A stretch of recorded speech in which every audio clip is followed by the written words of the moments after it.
Oke, kita lanjut ya. Ini H11 buat Toyota VNT Turbo ya, Fortuner.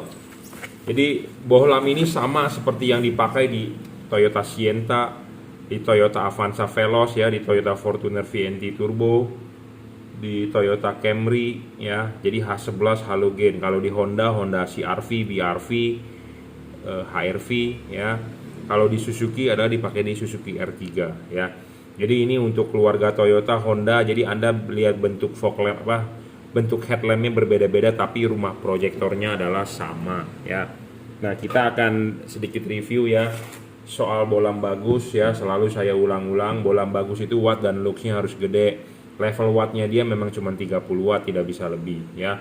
3100 lux. Kedua adalah sudah 30 watt dia stabil, intinya itu ya. Ketiga adalah adjustable. Nah, syarat ketiga adjustable dengan syarat kelima bayangan gelap penting untuk di bagian proyektor. Memang menggunakan proyektor outputnya tipis. Saya ngomong apa adanya, to the point, outputnya tipis, tidak bisa tebal. Ya, karena ciri dari proyektor itu adalah cut off bagus dan dia lebar. Jadi lebar itu jadi outputnya tipis. Ya, outputnya tipis. Tapi Anda mengganti LED ini, jujur terus terang dia sudah lebih terang 3 kali dari halogen mobil Anda standar. Mobil halogen Anda standar 55 watt H11 diukur menggunakan lux meter di alat ukur ini itu sekitar 900 lux ya, 55 watt 900 lux, sedangkan ini LED bisa mencapai 3100 lux 30 watt. Jadi udah lebih terang 3 kali, intinya seperti itu ya. Intinya udah lebih terang 3 kali ya. Syarat bohlam bagus yang ketiga adalah adjustable, penting. Kenapa? Karena LED ini harus dipasang vertikal. Nanti pemasangan di mobil adalah harus vertikal, kaki tiganya harus masuk dulu.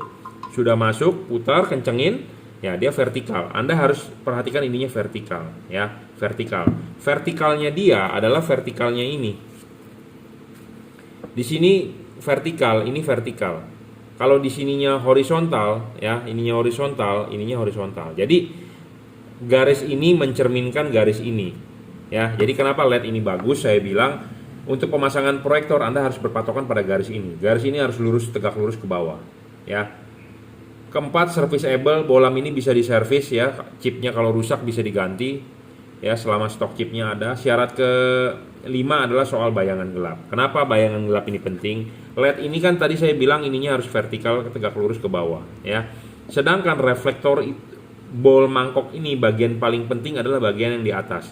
Bagian yang membutuhkan, yang memantulkan cahaya itu supaya padat di tengah ya. Sedangkan dia menerima bayangan gelap. Makanya kalau Anda beli LED yang bayangan gelapnya gede itu rugi. Kenapa ada bayangan gelap? Karena LED ini hanya bisa menyorot ke sini dan menyorot ke sini. Yang kesininya kurang, yang kesininya kurang. Tetapi karena LED ini ada lensanya, jadi membantu sinar yang ke sini. Intinya seperti itu. Makanya bayangan gelap LED ini kecil, tidak terlalu besar ya. Makanya kenapa LED ini unggul di situ ya. Anda bisa lihat di tembok tidak ada bayangan gelap ya. Kecil bayangan gelapnya. Tuh, makin tidak gelap makin tidak gelap dan makin tidak lebar makin bagus. Intinya ini tidak ada bayangan gelap. Kenapa? Karena chipnya ini ada lensanya. Jadi membantu pembiasan yang ke sini dan ke sini ya. Intinya begitu. Jadi pas pada saat ini dipasang begini ya, ini kan pasangnya begini ya. Kalau Anda lihat ini kan, ini masangnya begini nih ya, masangnya begini vertikal. Jadi si bagian bowl ini ya, bowl ini nih, ini masangnya kan begini posisinya. Nah, bowlnya ini ya, kalau menerima bayangan gelap jadi intinya rugi. Kenapa? Karena mangkok bowl ini dia hanya bisa memantulkan cahaya ke depan adalah bagian yang saya arsir ini. Bagian bawah nggak penting. Bagian atas ini yang penting. Makanya bayangan gelap harus kecil supaya outputnya padat di tengah. Ya, kalau bayangan gelapnya gede, intinya Anda rugi. Seperti itu. Ya. Syarat selanjutnya keenam, tidak storing. Bohlam ini tidak storing, jadi tinggal pasang saja, tinggal colok ya soketnya. Kalau ini soketnya begini nggak nyala ya dibalik. Intinya itu aja. Driverless ya. Kebanyakan mobil namanya juga VNT Turbo, mobilnya diesel. Mobil diesel itu banyak getaran bro ya, banyak getaran. Jadi LED ini driverless, jadi Anda nggak perlu pusing-pusing ikat drivernya, dan kabel ini sudah dirajut oleh nilon tahan tarik ya. Syarat ketujuh adalah soal pendinginan. Pendinginan bagus sekali ini ya, nggak ada, sudah double cooper ya. LED ini panas tapi pendinginan oke. Dan LED ini tidak ada hubungan antara depan dengan belakang. Maksudnya adalah begini. Ini kipas angin akan berputar, angin akan keluar di bagian sini, di celah-celah heatsink ya. Jadi kalau pemasangan begini, jadi dia akan benar-benar kedap. Jadi Anda nggak perlu takut masuk air ya. Headlampnya masuk air, Anda tidak perlu takut headlampnya masuk debu. Kenapa? Karena dia benar-benar kedap ya. Pas pada saat pemasangan begini, bagian yang dari sini tidak ada hubungan dengan bagian yang di dalam. Jadi benar-benar lulu gua tidak ada hubungan sama sekali ya. Jadi dipisahkan oleh karet ini. Karet ini adalah karet yang ngepres, yang menjaga air tidak masuk dan menjaga dia kencang. Di tengah badan ini tidak ada lubang. Jadi angin yang berputar di sini tidak bakal masuk ke dalam. Jadi benar-benar angin yang kipas angin yang berputar, angin akan keluar di celah-celah heatsink sini ya, tertutup. Jadi maksud saya mau menjelaskan begini adalah kipas angin berputar, angin tidak bisa tembus masuk ke dalam ya. Karena kalau masuk ke dalam, satu, debu bisa masuk, jadi headlamp Anda kotor. Kedua adalah kalau ada butiran air atau apa bisa menyebabkan headlampnya ngembun ya, seperti itu. Jadi benar-benar ini terpisah, bagian belakang, depan, tidak ada hubungan sama sekali ya. Oke,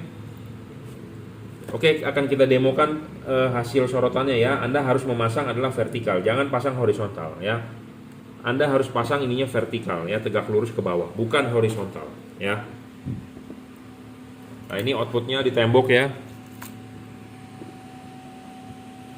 Ya, kita bisa tarik mundur, kita bisa putar tuh. Nah, ini kita tarik mundur, kita dorong maju, kita tarik mundur ya, bisa kita putar tuh, dia akan berubah-berubah. Jadi kalau devalutnya adalah dorong maju vertikal ya. Saya sudah banyak bahas, jadi nggak perlu ditekankan lagi. Intinya adalah ini hanya pengulangan ya, tapi memang perlu diulang. Kenapa? Karena masih banyak orang yang belum paham ya. Jadi ini salah satu rekomendasi LED yang buat proyektor ya. Buat proyektor, buat Toyota Fortuner VNT kenapa sangat bagus. Driverless intinya, dan kabelnya tahan tarik ya, karena mobil diesel itu banyak sekali getaran. Kalau ada driver Anda ikat antara headlamp dengan bagian mesin atau bagian rangka, getarannya tidak seimbang ya. Pokoknya intinya ada getaran dan dia akan kalah di sini, biasanya putus ketarik ya, karena bodi ini panas. Bodi ini panas biasanya akan bermasalah di pangkal ini ya, seperti itu.